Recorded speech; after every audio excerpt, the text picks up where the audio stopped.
I'm not hateful, but am I the one not being able to move on after the infidelity? My ex-wife and I are now divorced, and she is doing an excellent job of staying out of my personal life. She has a history of lying, and when I discovered her cheating on me 2.5 years ago, she just walked out of my life and left me with the children. She instantly regretted her decision and attempted to resolve the situation once again. And since I was mourning, I was unable to detect whether she was lying, and the affairs continued. When I found out, I moved out and she went wild, sleeping with numerous of her colleagues and doing other crimes who were also in relationships. I have a good relationship with my children and communicate with them on a regular basis. Several indicators point to the fact that their mother is not psychologically present in their lives. My ex-wife was told by me that she needs to prioritize the essentials, such as brushing her children's teeth, bathing them twice a week, participating in physical activity, and providing nutritious meals for her children. Because we don't live together, I don't get involved in parenting approaches with my partner. When I bring it up with her, since I have seen some neglect and have spoken to my children, she tells me that she is concentrating on the children and that she is done making bad decisions. The trouble is that I'm no longer able to tell what is true about her anymore. Unfortunately, trust has been destroyed, and I now feel as if I am intruding into her personal life by asking her questions. Because I'm making conclusions and interpreting things based on my prior experiences, when she informs me that things have changed, it makes my anxieties appear unnecessary and irrational. It's difficult for me to judge her sincerity since I don't communicate with her on a regular basis and I don't live with her. I wouldn't want her to offer me advice or tell me that my parenting style is improper. But then again, I haven't given her any reason to assume differently, and I have always been upfront with her about my intentions. I justify my anxiousness as a result of our history, but she refuses to let go of the past, despite the fact that I continually reminding her of her horrible judgments. She expressed regret, but her apology did not meet my expectations. Instead of receiving "I'm sorry for hurting you, and please let me know how I can make things right," I suppose I should have anticipated something like, "I'm sorry for what I did, and I'm going to leave you alone since that's what you wanted." The formalities for separating and divorcing were completed without a hitch. In response to my inquiry as to whether she wanted to end her marriage, she said, "It will happen anyway." I'm able to keep good terms with her, but I'm always talking about how she hurt me and how my post-traumatic stress disorder, PTSD, impacts me on a daily basis. She pays attention to what I'm saying, yet she becomes anxious when she hears these things. Because of a series of painful events in her life, I know she is virtually bankrupt. She had lost her religious belief as a result of those events. A new role has been created after being a stay-at-home mom. Her father has been diagnosed with cancer. She is heartbroken. Her adultery was the last straw for me. While she was cheating, she got acquainted with some nefarious folks who left a lasting impression on her. She is a solitary, lonely, and depressed woman. She is being crushed on a financial level. Is it possible that I am the one who is unwilling to move on after the infidelity? I am not aiding my ex in any manner, but I do want her to be stable since she is the mother of my children, and I want her to be stable. Is my empathy for her keeping me from making mental strides forward? Update 1. My ex and I are divorced, and I have 2 children who are 6.5 and 8 years old, respectively. The children's mother began having hundreds of affairs with colleagues and others on social media, which has unfortunately continued to this day. I moved out around 2 years ago. I couldn't bear the thought of being in that environment, so I left and filed for divorce.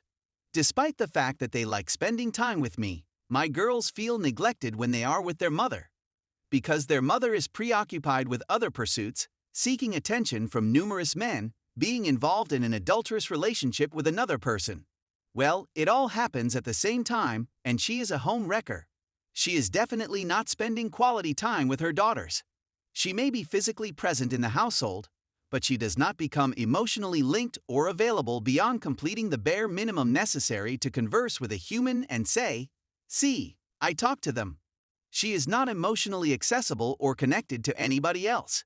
Simply said, my girls are perceptive, and they are perplexed as to why I am not there with their mother at this time. It is their desire that we will be reunited, but it is clear that this will not be the case. Despite my repeated insistence that my cat needs her own area, it is evident that this strategy is no longer effective. Here are a few questions. When is it okay to communicate with my daughters? Can I give them legitimate answers for why I am no longer married to their mother? What genuine explanations can I provide them? Is it okay for me to have this conversation in front of their mother? Should I even bring up this topic with my girls, or should I let them form their own ideas on the subject? Do I reveal the truth gradually as time progresses or all at once? Check out some of these interesting statistics. My ex-husband feels he is a victim of circumstance.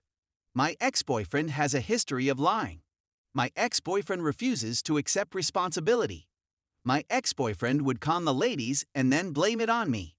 My ex-girlfriend continues to deny her actions in the face of overwhelming proof.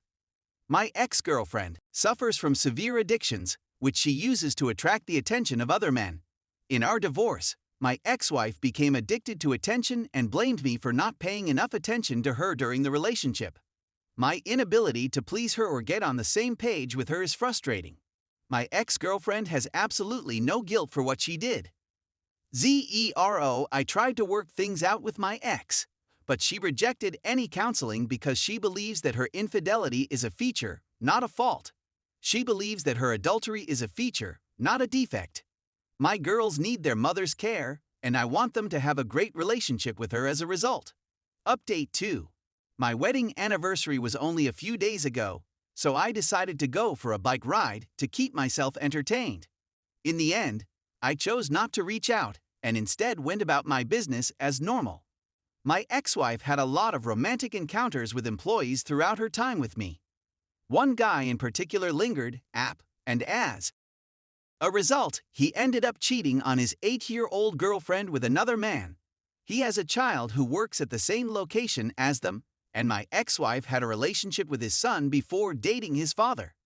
She appeared to have completely forgotten about what occurred. I'm not sure what kind of movie she's starring in, or how the relationships between these two men are developing at this point. I'm not sure whether the father is aware of what is going on, but the boy is. My ex-wife pays a visit to AP house, his child lives with him, and dresses in very revealing clothing that leaves lots of room for wardrobe malfunctions. Obviously, I'm unsatisfied with the situation, and have no clue what my ex-boyfriend is thinking about the whole thing. The woman said that she was no longer like that. I'm not sleeping around and just seeing AP because his ex-girlfriend moved out, she added. Congratulations on being exclusive after knowingly engaging in a cheating situation and bashing another person into the ground, I said as I was making a reference to his ex-departure.